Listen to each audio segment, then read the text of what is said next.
আমরা ভালো ক্রিকেট খেলিনি, তাই হেরে গেছি। নেক্সট ম্যাচে যখন ব্যাটিং করব চাই না 11 বলে 15-20 করতে, এর থেকে বেশি বল খেলতে এবং বেশি রান। একজন মানুষের থাকে দুই হাত, কিন্তু বাংলাদেশ দলের অধিনায়ক নাজমুল শান্তর বর্তমানে হয়ে দাঁড়িয়েছে 3 হাত। 2 হাতের সঙ্গে আরেক অজুহাত। একের পর এক ব্যর্থ হচ্ছে নাজমুল শান্ত আর তার দল, তবুও তিনি দিয়ে চলছেন অজুহাত। ব্যাট হাতে তিনি আর তার দল ব্যর্থতার কাব্য রচনার করার পরেও কখনো উইকেটের দোষ, তো আবার কখনো কন্ডিশনের দোষ, আবার মানসিকতা থিওরিতেও মগ্ন টাইগার কাপ্তান। কিন্তু তাই বলে কি আর কোনোভাবে আড়াল করতে পারবেন টাইগারদের ব্যাট হাতে করুণ দুর্দশার গল্প? চলুন একটু থলের বিড়ালটা খুঁজা যাক। জিম্বাবুয়ের বিপক্ষে যে উইকেটের থিওরি দিয়েছিলেন নাজমুল শান্ত, ধীরগতির উইকেটের জন্যই তিনি এবং তার দলের ব্যাটাররা ব্যাট হাতে সংগ্রাম করছেন। যে বাজে উইকেটের দায়টা তিনি দিচ্ছেন, সে উইকেটেই তো পঞ্চম টি20তে ব্যাটিং করে দুর্দান্ত এক ইনিংস খেলেছিলেন সিকান্দার রাজা।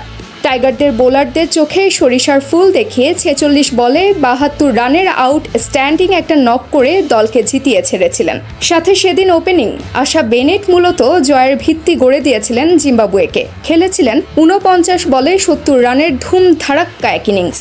পাওয়ার প্লেতে কিভাবে ব্যাট চালাতে হয় সেটা চোখে আঙ্গুল দিয়ে দেখিয়ে দিয়েছিলেন টাইগার টপ অর্ডারদের। আর সেই ম্যাচে tiger 3 top order batter Najmul Shanto, Tanzid Tamim, Soumya Sarkar 3 জন মিলে করেছিলেন 45 রান। অর্থাৎ বেনেটের সমান রান করতে পারেননি টাইগার টপ ব্যাটাররা। তাহলে ব্যাপারটা কি? এমন বাংলাদেশ যখন ব্যাটিং করেন তখন সেটা হয়ে যায় বোলিং উইকেট, আর যখন প্রতিপক্ষ ব্যাটিং করেন তখন সেটা হয়ে যায় পুরো দস্তর ব্যাটিং উইকেট। হাস্যকর ব্যাপারই বই কি। আসলেই কি উইকেটের সমস্যা নাকি টাইগার ব্যাটারদের সামর্থ্যের অভাব?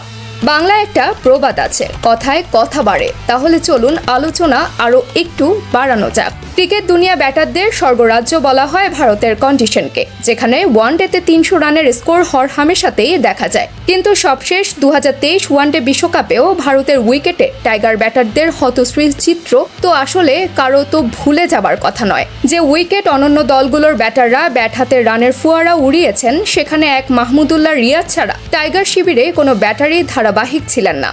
সেই যাত্রাতেও কি ছিল উইকেটের দোষ, নাকি শান্তদের স্কিলেই আছে শুভ কঙ্করের ফাঁকি নিজেদের সামর্থ্যের অভাব? তবে কেন নিজেদের ব্যর্থতা সরাসরি মেনে না নিয়ে এনিয়ে বিনিয়ে অজুহাত দাঁড় করাচ্ছেন টাইগার কাপ্তান?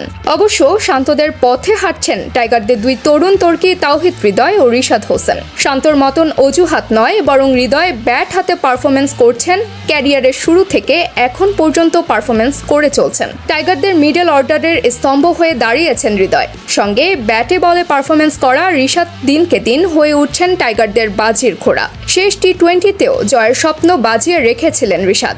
যেখানে এত দিন ধরে জাতীয় দলে থেকেও বিসিবির এত ইনভেস্টমেন্টের পরেও শান্ত লিটনরা পারফরমেন্সের বদলে দিয়ে চলছেন অজুহাত, সেখানে রিশাদ হৃদয় হয়ে উঠছেন performer. News desk, team sports.